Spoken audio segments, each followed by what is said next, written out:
Boa noite. Boa noite. De norte a sul do país, medidas de isolamento ficam mais rígidas para conter o coronavírus. Hospitais e prefeitos alertam para o risco de desabastecimento de oxigênio e medicamentos para intubação. Como resposta, a Anvisa flexibiliza a burocracia para a importação e produção desses insumos. O Ministério da Saúde entrega 5 milhões de doses de vacinas para estados e orienta que todas sejam usadas na aplicação da primeira dose. O Japão proíbe a entrada de estrangeiros no país durante a Olimpíada de Tóquio. O Ministério Público do Rio recorre contra a decisão que anulou a quebra dos sigilos fiscal e bancário do senador Flávio Bolsonaro. A Marinha prende 15 venezuelanos que pescavam ilegalmente no litoral do Amapá. A solidariedade que ajuda na recuperação de infectados pela Covid. O Jornal Nacional está começando.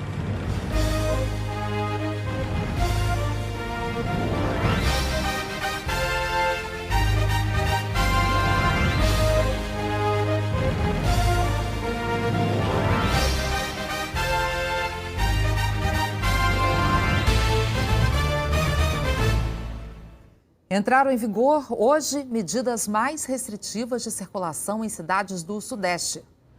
As novas medidas em São Paulo são para evitar cenas como esta. Unidades de pronto atendimento lotadas e pacientes em cadeiras de roda esperando atendimento. 130 pessoas já morreram no estado enquanto aguardavam uma vaga em UTI. Karina espera um leito para o primo. Ele está com 80% do pulmão comprometido. O médico chamou a família para deixar ciente de que ele está em estado gravíssimo. Eu acabei de perder meu pai lá no Saboia. São Paulo bateu hoje mais uma vez os recordes das médias móveis de casos e de mortes.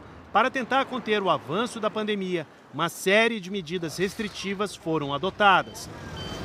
Uma delas busca impedir que os paulistanos, que terão 10 dias seguidos de folgas por causa de feriados antecipados, lotem as cidades litorâneas.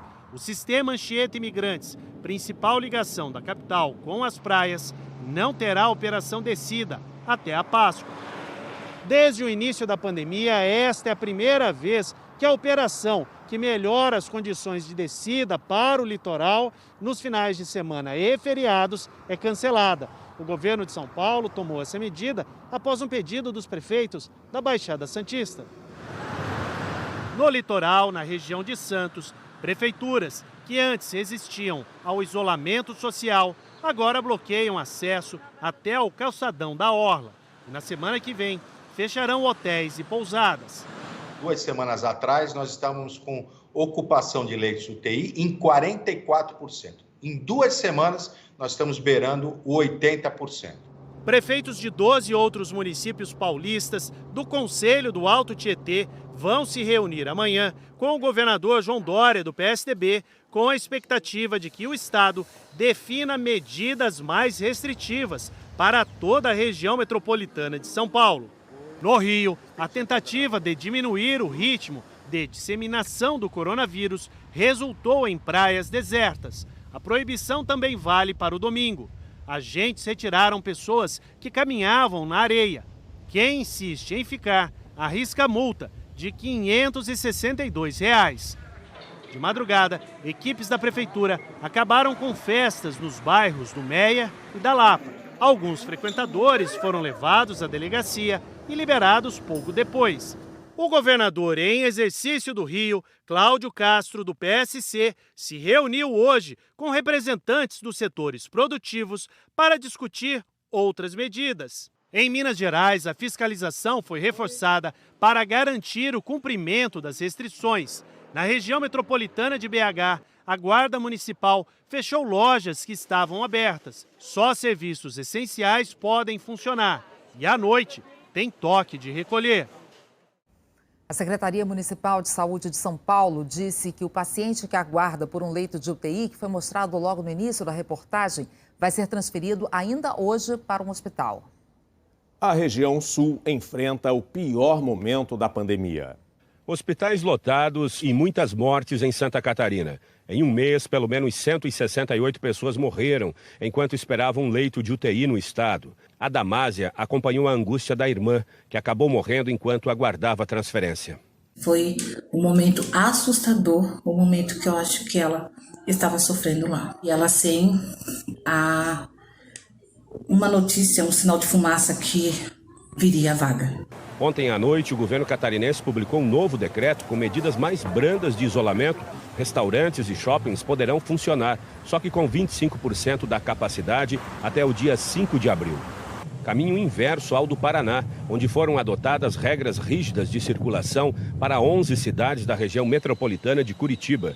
Só pode abrir o que é serviço essencial. A prefeitura da capital começou a usar as UPAs como hospitais para os pacientes com Covid. O Walter está preocupado com a mulher. Ela foi entubada ontem de manhã e precisa ser transferida para uma UTI, mas não há vaga. Não poder fazer nada, que não tem vaga, os hospitais todos cheios, e você se sente incapaz, não poder fazer nada, mãos atadas, é muito complicado. A Covid matou 1.550 pessoas no Rio Grande do Sul em 5 dias. O estado segue na bandeira preta, que indica risco altíssimo de contágio pelo coronavírus. Mas ontem, o governo gaúcho autorizou que prefeitos voltem a adotar medidas menos restritivas. Horas depois, a Justiça suspendeu a decisão e deu prazo até segunda-feira à noite para o governo do Rio Grande do Sul explicar o novo decreto. Enquanto isso, segue valendo que no estado só podem funcionar os serviços essenciais, com restrições totais entre 8 da noite e 5 da manhã. Para os profissionais de saúde, não é hora de afrouxar as medidas para reduzir a circulação. Nós avaliamos que nós ainda estamos numa situação de muito distensionamento, de muita pressão sobre o sistema de saúde, né? Então, não seria um momento ideal para ver uma liberação de circulação, né? Então, ainda esperamos que nas próximas semanas, a se manter a bandeira preta, aos poucos se consiga ter uma reorganização dentro das estruturas hospitalares. Vários estados do Nordeste também endureceram ou prorrogaram as medidas de isolamento. Com o sistema de saúde sobrecarregado, sobra desespero. A Guarda Municipal foi chamada para conter os ânimos depois que o atendimento nessa UPA na região metropolitana de Natal fechou porque não tinha mais condições de atender os pacientes. Para tentar frear a contaminação no Rio Grande do Norte, entrou em vigor hoje o isolamento social mais rígido em todo o estado, só com atividades essenciais funcionando. São esforços para evitar tantas mortes, como a do vereador de Salvador pelo PL e ex-cantor do Olodum, irmão Lázaro. Ele morreu ontem, depois de quase um mês internado em Feira de Santana, na Bahia. Ele tinha 54 anos. Com a sobrecarga contínua nos hospitais, o governo baiano abriu mais 280 leitos na rede pública e prorrogou até o dia 29 o fechamento de serviços não essenciais em Salvador e em outras 7 cidades da região metropolitana. O toque de recolher em todo o estado foi antecipado de 8 da noite para as 6 da tarde. Prorrogação de lockdown também em Fortaleza, até o dia 28. Mas hoje cedo houve aglomeração e 3 feiras livres precisaram ser dispersadas. Nas praias de Pernambuco, nadar e ficar na areia estão proibidos. Os parques estão fechados e shoppings, restaurantes e o comércio de rua funcionam só com entregas. O estado está há 2 dias em uma quarentena rigorosa. As medidas ajudaram a aumentar o isolamento social, mas ele ainda não chegou ao esperado. A taxa de pessoas em casa, calculada com base no sinal do GPS dos celulares pelo governo do estado, foi de 41% ontem. O índice considerado ideal por pesquisadores é de pelo menos 60%. A preocupação é com a situação crítica do sistema de saúde. O pai de Anne, seu José Eduardo Ferreira, passou 2 dias numa enfermaria esperando uma vaga de UTI. Mas o suporte necessário não chegou a tempo. Meu pai não teve a oportunidade de tentar se salvar. O momento é de dor, mas serve de alerta. A falta de leitos também é realidade nos hospitais particulares do Recife. Então, existem alguns hospitais privados em que tem pessoas na emergência, né, precisando, aguardando desocupar um leito de UTI. E isso nunca foi visto na história da medicina aqui em Pernambuco. Então, é uma situação realmente muito crítica. O governador do Mato Grosso, Mauro Mendes, do Democratas, resolveu antecipar para as próximas 2 semanas alguns feriados. O objetivo é reduzir a circulação de pessoas e evitar a propagação do vírus. O estado de Mato Grosso está com 100% dos leitos públicos e privados ocupados e 148 pessoas esperam uma vaga. O sistema de saúde da região norte também está sob pressão e recebe ajuda do estado que no início do ano passou pelo drama da falta de oxigênio hospitalar. A aeronave pousou de madrugada no aeroporto da FAB, em Manaus, trazendo os pacientes com Covid. 3 do Acre, em estado grave, e 15 de Rondônia, com quadro clínico estável. Na tarde de ontem, um avião do Corpo de Bombeiros trouxe mais 2 pacientes em estado grave de Rondônia. Em janeiro e fevereiro, foi o Amazonas que precisou enviar pacientes para outros estados, porque o sistema de saúde entrou em colapso e pacientes morreram por falta de oxigênio. Esse é o momento de retribuirmos tudo aquilo que os estados fizeram pelo Amazonas. Nós estamos observando a queda dos números e à medida em que isso vai acontecendo, nós vamos fazendo concessões e vamos ajudando na medida em que o Amazonas pode. E como houve queda no consumo de oxigênio, o estado doou 200 cilindros para o Paraná. Apesar de os números de internações mostrarem queda, as autoridades estão atentas. A taxa de ocupação de leitos ainda está acima de 80%. Em novo decreto que passa a valer na segunda-feira, o governo do Amazonas manteve a restrição de circulação de pessoas à noite, mas liberou o funcionamento das escolas particulares do ensino fundamental. Nas demais capitais da região norte, a situação continua crítica por causa da pandemia. No Pará, com hospitais sobrecarregados, o governo do estado prorrogou por mais uma semana as medidas de restrição, que terminariam na segunda-feira. No Amapá, as medidas de isolamento valem até quarta que vem. Ontem, o governo abriu novos leitos ao transformar uma UPA em centro de atendimento para pacientes com Covid. Em Rondônia, não há mais vagas de UTI há quase 2 meses. 150 pessoas estão na fila de espera.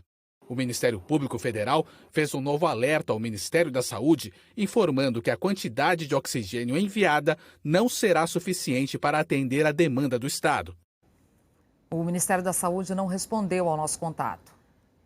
A Anvisa anunciou uma série de medidas para tentar evitar o desabastecimento de oxigênio hospitalar e de medicamentos usados na intubação de pacientes com Covid. A situação no município de Guareí, interior de São Paulo, é tão grave que a Secretaria de Saúde publicou um comunicado no site da Prefeitura. Diz que, a partir de hoje, está impossibilitada de receber mais pacientes suspeitos ou confirmados de Covid que apresentem quadro para internação, porque não há oxigênio. Chegamos à situação de termos dinheiro, mas não termos o produto para comprar. A cidade não tem hospital, apenas uma unidade de pronto atendimento. Segundo o prefeito, insuficiente para atender a população. Nós estamos vivendo uma situação de guerra. Situação de guerra, onde você tem que dar prioridade para o mais grave. O risco de faltar oxigênio preocupa mais de 70 municípios, segundo a Frente Nacional de Prefeitos. Nesta unidade de saúde da zona leste da capital paulista, a demora na entrega de insumos forçou a transferência de 10 pacientes às pressas ontem à noite. No Rio Grande do Norte, a Secretaria de Saúde já pediu apoio ao governo federal. Parentes de pacientes internados em Ceará-Mirim, na Grande Natal, estão desesperados. Trazer oxigênio para o hospital de Ceará-Mirim, pelo amor de Deus. Para tentar evitar o desabastecimento, a Anvisa decidiu abrir temporariamente uma exceção e vai permitir que cilindros de gases industriais sejam preenchidos com gás medicinal. Mas para isso as empresas terão que fazer a limpeza e a rotulagem adequada desses cilindros. A agência também anunciou ontem à noite medidas para facilitar a venda e a entrega de medicamentos que são usados para intubar pacientes. Os estoques desses medicamentos estão acabando em vários hospitais do país, tanto na rede pública quanto privada. A Santa Casa de São Carlos informou que já está substituindo os medicamentos usados para sedar e intubar pacientes. O estoque de 2 remédios deve terminar em 10 dias. O estoque do Midazolam já esgotou. Eu tive que trocar para a Propofol, que é uma outra medicação sedativa, e eu também tenho para pouquíssimos dias. E o tratamento fica ineficiente. Eu acabo aumentando a mortalidade do doente, sendo que ele não se acopla ao ventilador de forma adequada. No Paraná, 63 hospitais da rede estadual estão redistribuindo entre eles os medicamentos para intubação. A Associação Nacional de Hospitais Privados descreve a situação como crítica. Os hospitais temem que as requisições de medicamentos para a rede pública, feitas pelo Ministério da Saúde aos fabricantes, deixem os pacientes da rede particular desassistidos em 48 horas. As ações precisam ser urgentes.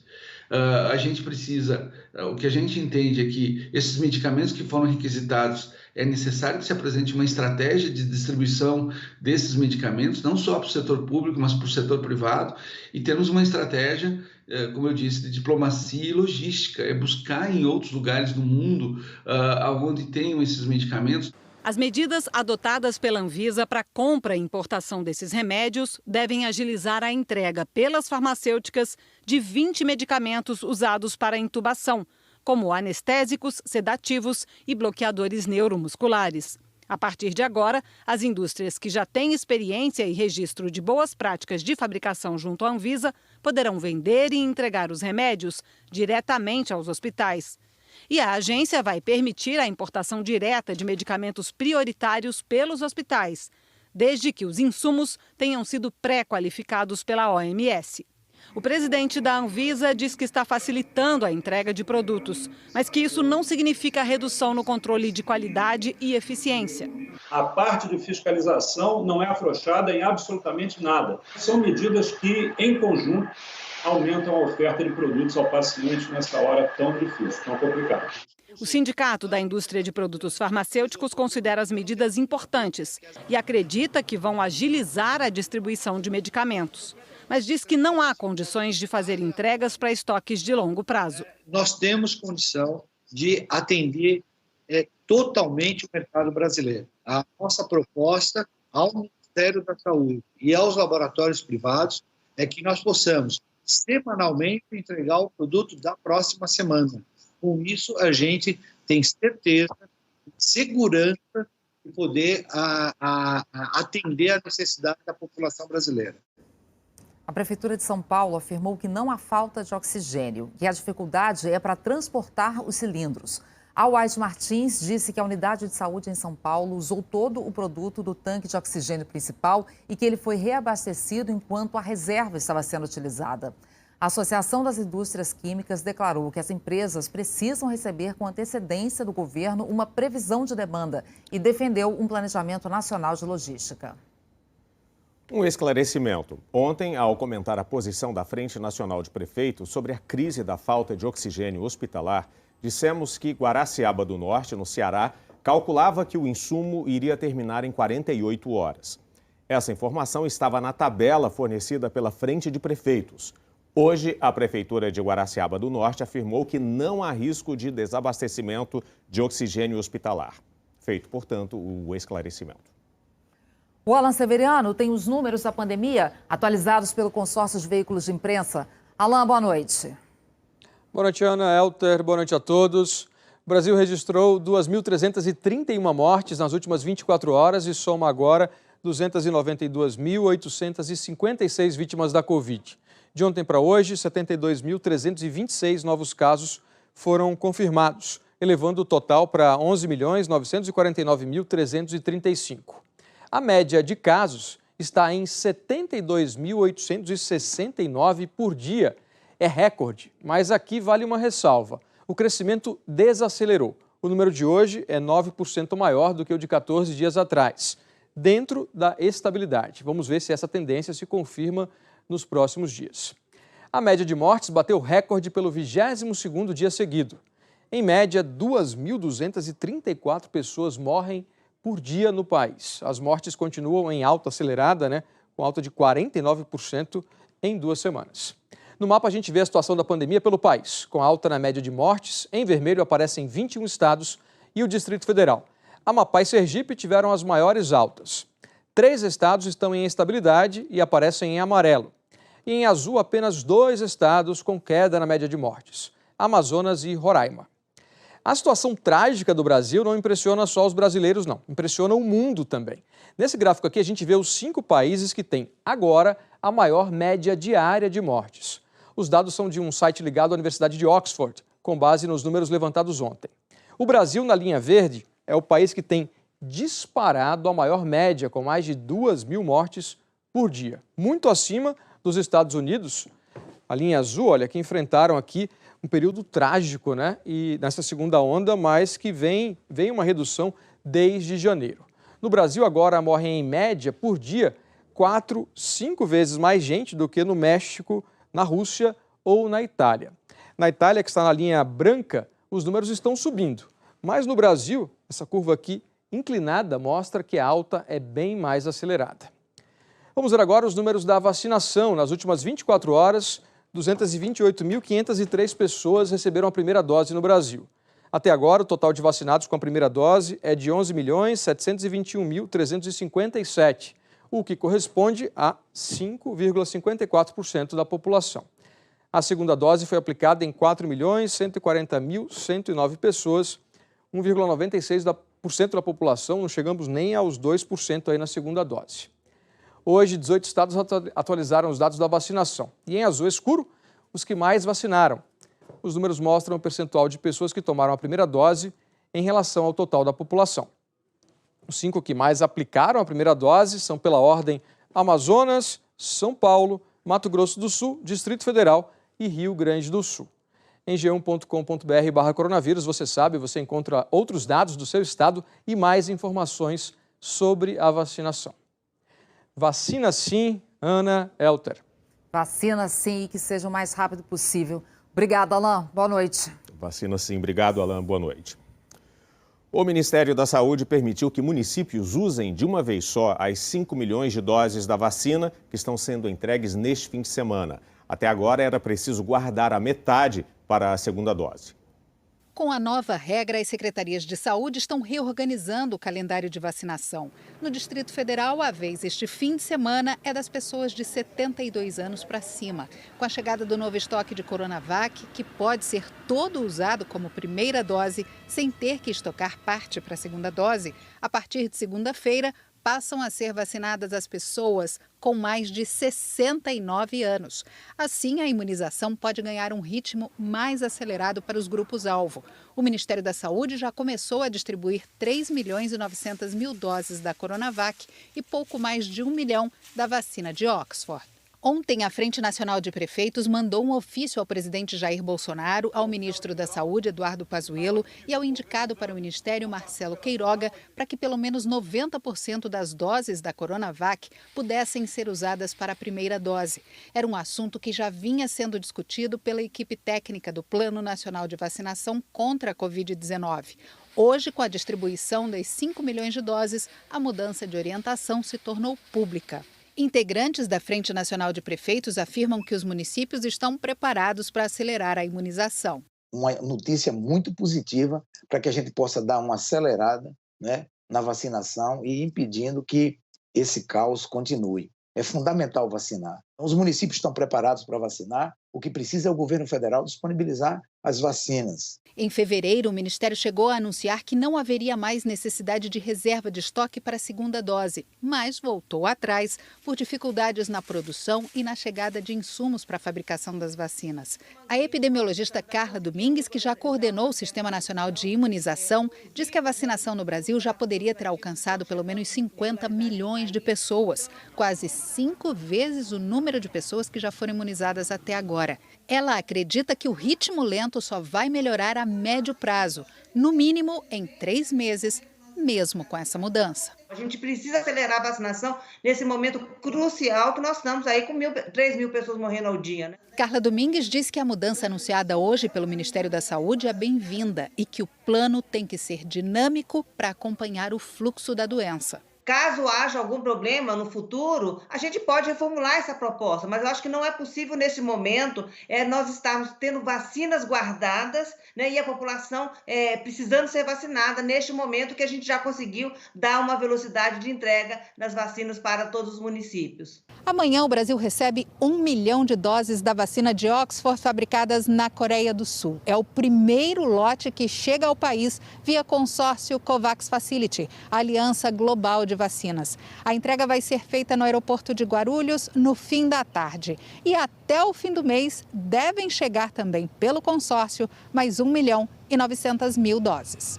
O Ministério das Relações Exteriores divulgou numa rede social que o Brasil negocia com os Estados Unidos a compra de excedente das vacinas. A publicação saiu um dia depois de o presidente do Senado, Rodrigo Pacheco, fazer um apelo à vice-presidente dos Estados Unidos, Kamala Harris, para que o Brasil possa importar essas vacinas.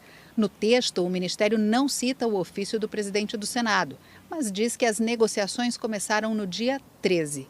Mas nem o Itamaraty, nem o Ministério da Saúde deram datas sobre a possível compra desse excedente dos Estados Unidos. E o governo norte-americano já divulgou que dará preferência nessa exportação para México e Canadá.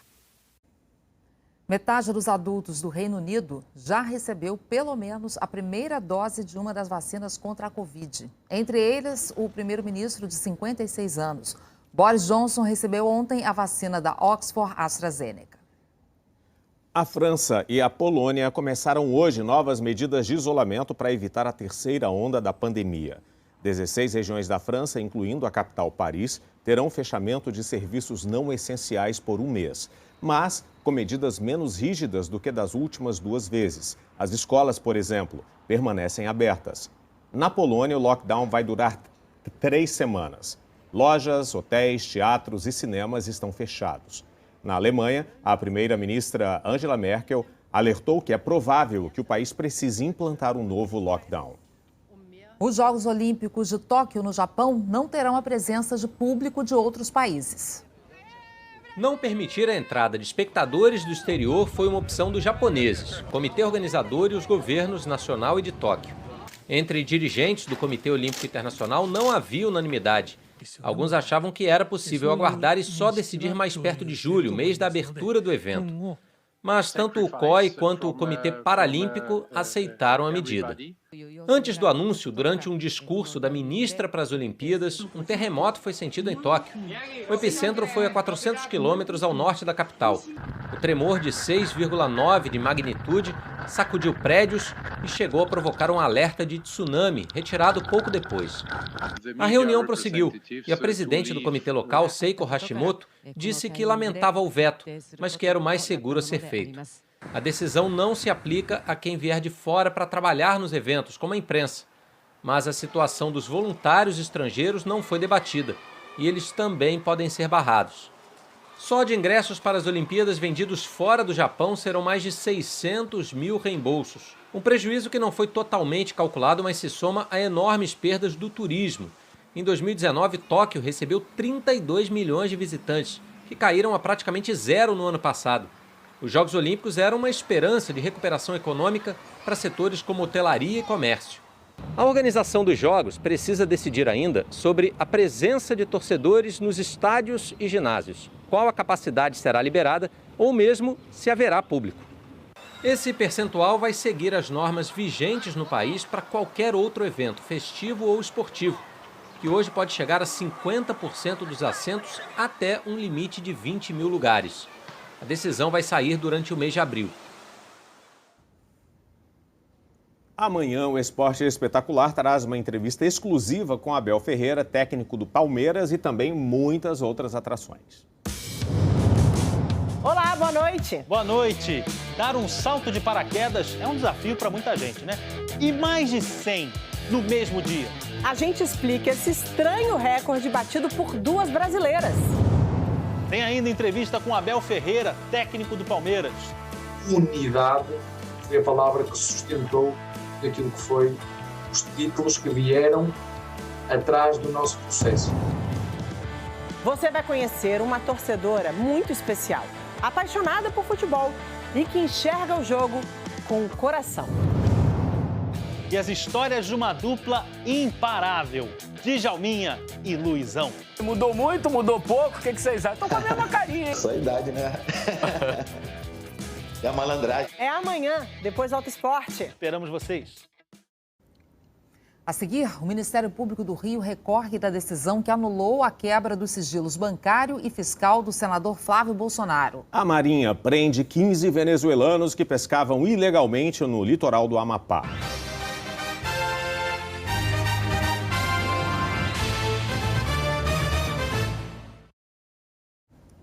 O Ministério Público do Rio recorreu hoje da decisão do Superior Tribunal de Justiça que anulou a quebra dos sigilos bancário e fiscal do senador Flávio Bolsonaro, do Republicanos, no caso das rachadinhas.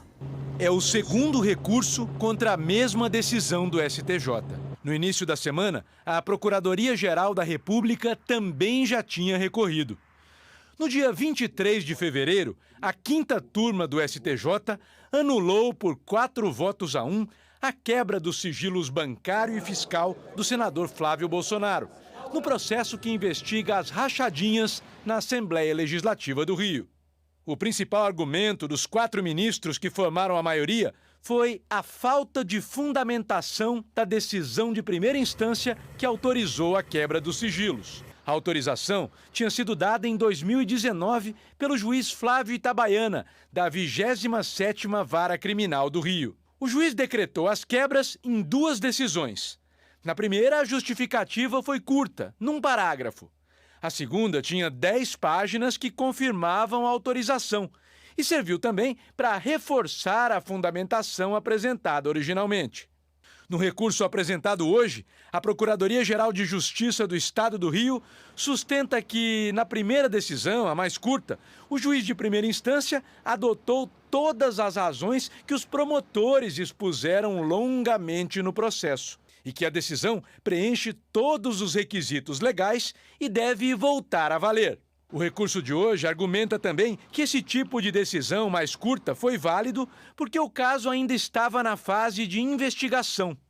Nessa fase, segundo o MP do Rio, ainda não se aplica o princípio do contraditório, ou seja, o juiz não precisa analisar os argumentos de cada uma das partes e, por isso, pode decidir mais resumidamente e acelerar o processo. O recurso ainda traz outros casos em que decisões breves foram consideradas válidas pelos tribunais. Primeiro, os recursos precisam ser aceitos pelo STJ. Superada essa fase, tanto o recurso do Ministério Público do Rio quanto o que já existia da Procuradoria-Geral da República vão ser julgados em conjunto no Supremo Tribunal Federal.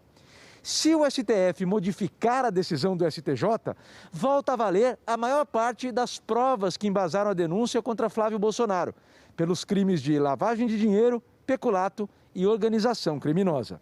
Entre as provas estão, por exemplo, a movimentação suspeita de dinheiro vivo para compra de imóveis e a retirada de lucro na loja de chocolates que o senador possuía. A defesa de Flávio Bolsonaro disse que o Ministério Público do Rio não tem legitimidade para propor recurso contra a decisão do Superior Tribunal de Justiça e que a decisão cumpriu a lei e a jurisprudência. Essa semana, o senador teve 2 derrotas no STJ. Os ministros julgaram válido o compartilhamento de dados do COAF com o MP do Rio e também todas as outras decisões do juiz Flávio Itabaiana, que cuidava do caso das rachadinhas até Flávio Bolsonaro ganhar foro privilegiado.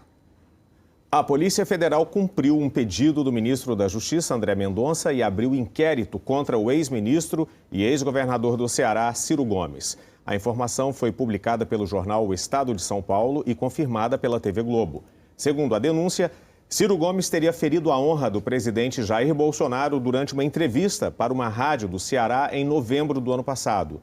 Na entrevista, Ciro Gomes repudiou o que chamou de boçalidade do presidente e disse que Bolsonaro desrespeita a saúde pública. Citando o caso das rachadinhas, Ciro Gomes chamou o presidente de ladrão. Em uma rede social, Ciro Gomes comentou o inquérito e disse que considera grave a tentativa de Bolsonaro de intimidar opositores e adversários.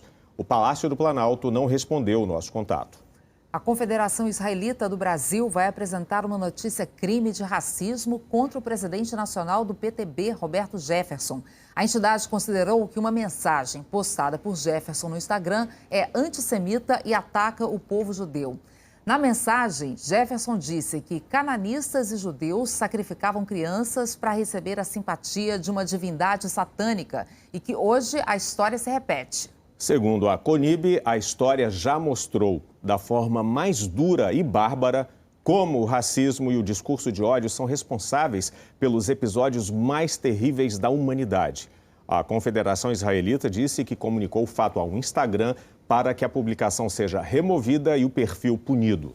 Nós não conseguimos contato com Roberto Jefferson. Em redes sociais, ele se disse um grande entusiasta do povo judeu, disse que na postagem fez uma comparação de passagens do Antigo Testamento quando os judeus de Canaã adotaram deuses pagãos que exigiam sacrifícios de crianças e que comparou com os sacrifícios de crianças na atualidade para a retirada de órgãos e soros de longevidade.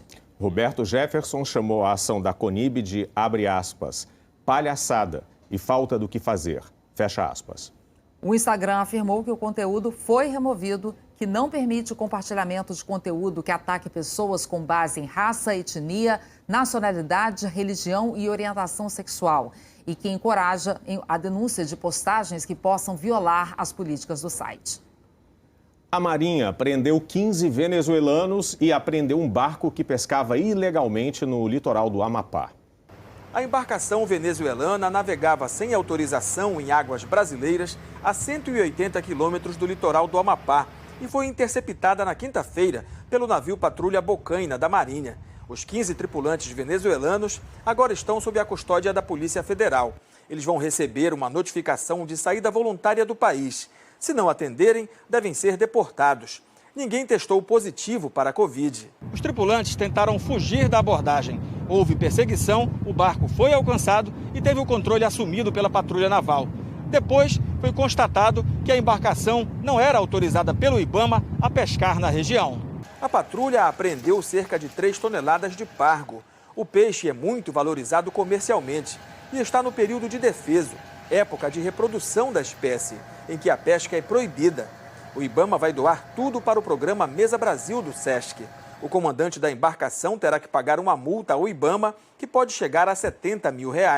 O barco, chamado de Dom Jacinto, foi inicialmente localizado via satélite pelo Centro Integrado de Segurança Marítima, no Rio de Janeiro. O 4º Distrito Naval em Belém foi acionado e enviou o navio Bocaina, do Grupamento de Patrulha Naval do Norte, para inspecionar a área. Esse monitoramento faz parte do sistema de gerenciamento da chamada Amazônia Azul, que é o território marítimo brasileiro. É um sistema que integra uma série de equipamentos de monitoramento e recebe informação de sistemas colaborativos de outros órgãos que a Marinha vem gerenciando. E esse sistema nutre, a Marinha de informações que contribui para a soberania nacional e também a coibir esse tipo de ilícito como a pesca ilegal nas nossas águas jurisdicionais. Olha, hoje é o primeiro dia do outono. Eliana Marques, boa noite. Confesso para você que tomei um susto quando vi que o verão já tinha acabado, já estamos no outono, mas você vai contar para a gente agora como é que ficam aí os próximos dias, esses primeiros dias da nova estação. Boa noite para você. Exatamente. Boa noite para você também, Elter. Boa noite para Ana Paula e boa noite a todos. Os primeiros dias do outono ainda costumam ter a cara do verão. Na próxima madrugada, nada de frio na maior parte do país. A menor temperatura está prevista para Belo Horizonte, 17 graus. Em Curitiba e em Brasília, 18. No norte e nordeste, mais abafado, com mínimas de 23 graus em Palmas e de 24 em Natal. Durante o dia vai esquentar mais ainda. Curitiba, conhecida como a capital mais fria do país, vai ter calor de quase 30 graus. Brasília também, máxima de 28. Em Vitória e lá em Porto Velho, ou melhor, em Rio Branco, máxima de 31 graus e em Teresina, calorão de 35 graus. O sol aparece para todo mundo, mas a chuva também marca presença na maioria das regiões. Tempo firme o dia todo na metade norte de Roraima, também entre o interior da Bahia, grande parte de Minas, do Rio de Janeiro, do litoral de São Paulo e até essa área aqui em amarelo, que pega parte do interior paulista. Belo Horizonte, São Paulo, Rio de Janeiro e Boa Vista são as capitais com previsão de sol em tempo integral. BH e São Paulo com máximas em torno dos 30 graus, Rio de Janeiro com 34 graus e Boa Vista com máxima de 36 amanhã. Elter. Mas a gente já viu ali no mapa as nuvenzinhas com os raios, quer dizer que vai ter temporal, né? Tem temporal. Amanhã o risco de temporal é maior nessas áreas que aparecem aqui destacadas, entre Fortaleza, São Luís, Belém, também aqui no extremo oeste do Brasil, incluindo Rio Branco, e na maior parte do Rio Grande do Sul, inclusive em Porto Alegre. Chuva com raios e ventos, só que mais isolada em Brasília, Campo Grande, Cuiabá e Manaus. E a mesma previsão para Aracaju, Salvador e Maceió, que podem ter chuva a qualquer hora do dia. Já em Florianópolis, o tempo fica mais instável na segunda-feira e se mantém assim na terça e na quarta. São Paulo já vai de domingo a quarta, com sol e calor, sem previsão de chuva. E até quinta-feira que vem, a chuva vai se concentrar entre a região norte, o Maranhão, o Piauí, o norte de Mato Grosso, também aqui no norte do Rio Grande do Sul e em Santa Catarina. Nas outras áreas aqui, mais claras no mapa, chuva irregular ou nenhuma chuva. É assim mesmo, no outono a chuva começa a secar e o tempo vai ficando mais seco até o inverno. Uma boa noite a todos. Para você também, Eliana. Obrigada. Tchau, tchau. E amanhã o Fantástico traz novas informações sobre a tragédia no Ninho do Urubu, em 2019, que matou 10 jovens jogadores da base do Flamengo. Exclusivo, a primeira entrevista do segurança do time, que conseguiu salvar 3 garotos das chamas. Puxei o primeiro, o segundo, o terceiro e teve mais um que não teve como tirar. E uma revelação. Um garoto que estava ao meu lado e tentou me passar o extintor, não funcionou. Tentei o outro terceiro extintor que também não funcionou. As últimas informações sobre a pandemia. O que esperam as cidades que partiram para o isolamento mais radical e decidiram fechar até supermercados. E uma pesquisa inédita com mais de 15 mil profissionais da linha de frente revela que quase a metade não se sente protegida no trabalho de enfrentar a Covid. Eles estão no limite, eles estão pedindo socorro. O Fantástico fala sobre o caso do menino Henri, que chegou morto ao hospital, levado pela mãe e pelo padrasto. E tem ainda liberdade para Britney Spears. Que movimento é esse que já ganhou as ruas enquanto a estrela pop batalha nos tribunais para retomar as rédeas da vida e da própria fortuna?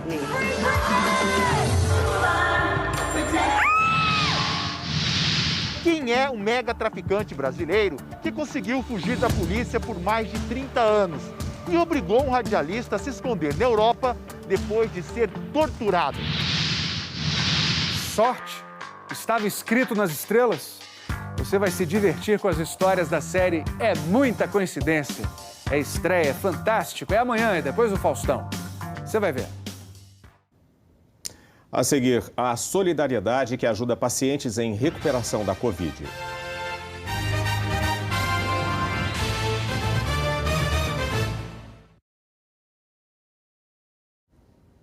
A recuperação de muitas pessoas infectadas pela Covid é, às vezes, longa e cara. A solução para vários pacientes veio de uma rede de voluntários. Estar em casa já é uma vitória para Dona Maria. Por causa da Covid, ela passou 3 meses no hospital. Mas a guerra contra a doença ainda não acabou. Dependendo do movimento que eu faço, dá cansaço, sim. Para andar, eles têm que me colocar na cadeira de roda, né? Então está sendo muito bom eu começar a minha caminhada novamente, né? Com a ajuda deles, nunca que vou esquecer. Dona Maria diz que não teria como pagar esse atendimento. As sessões de fisioterapia só estão sendo feitas porque o Batista, que é fisioterapeuta, está fazendo esse trabalho de graça. É uma satisfação pessoal e profissional. 3 meses internada e agora a primeira vez ele ficou em pé, então isso não tem preço. As histórias da Dona Maria e do Batista só se cruzaram graças a um projeto que tem essa missão de servir como uma ponte entre as pessoas que precisam de assistência na busca pela recuperação pós-Covid e que não tem como arcar com o custo desse tratamento, e profissionais que estão dispostos a doar o tempo, o conhecimento para ajudar nessa causa. Quem teve a ideia foi a Raquel. Ela tinha um preparo físico invejável, mas saiu assim, depois de 1 mês de luta contra a doença no hospital. Eu saí com um quadro de, podemos dizer, tetraplegia temporária. Eu não movimentava absolutamente nada. Movimentava um pouco o pescoço só. Então eu tive que reaprender a fazer tarefas básicas. Eu tive que reaprender a andar, tive que reaprender a dormir sozinha, inclusive. Eu não conseguia virar sozinha na cama. Como atleta, ela tinha muitos seguidores nas redes sociais. E foi ali que o projeto começou. Hoje, ele já está em vários lugares do país. Eu tenho mais de 60 voluntários cadastrados. Então, através da mídia social, eu consigo encontrar os voluntários e também encontrar os pacientes necessitados de um tratamento pós-Covid grave. Em São Paulo, um outro projeto, idealizado por uma dentista, a doutora Maria Lúcia, também vem ajudando pacientes que estão se recuperando da Covid. Nós temos observado no serviço público que esses pacientes que são internados e se submetem a esse tratamento da Covid, né, ao sair do hospital, eles não têm recurso para buscar esse tratamento, para buscar essa reabilitação. Por isso, ela tem estimulado dentistas a atuarem como voluntários para ajudar na recuperação de pacientes como a dona Cecília. Ela ficou muito tempo entubada, perdeu 20 quilos e agora as próteses precisam ser refeitas, já que as antigas não se ajustam mais à boca. Ela está sendo atendida pelo projeto e sabe que logo o sorriso de quem venceu a Covid vai estar completo. Eu queria agradecer e falar para eles que eles continuem fazendo esse trabalho, que é muito bonito, é muito bom, ajuda muita gente. Faz uma diferença muito grande na vida das pessoas. E para a dentista, a alegria da dona Cecília é a melhor recompensa. Que bom, bate aqui. A partir do momento que eu me dou para essa pessoa que fez uma luta e que conseguiu vencer, como é o caso dela, que tem uma história muito forte, aí a gente consegue ressignificar, né? A gente consegue perceber que realmente a nossa presença nesse mundo é para fazer a diferença. Isso é cidadania, isso é amor ao próximo. Obrigado a esses voluntários e muita saúde para esses pacientes. Verdade, que trabalho lindo. O Jornal Nacional fica por aqui. Boa noite para você. Cuide-se, ótima noite, ótimo domingo.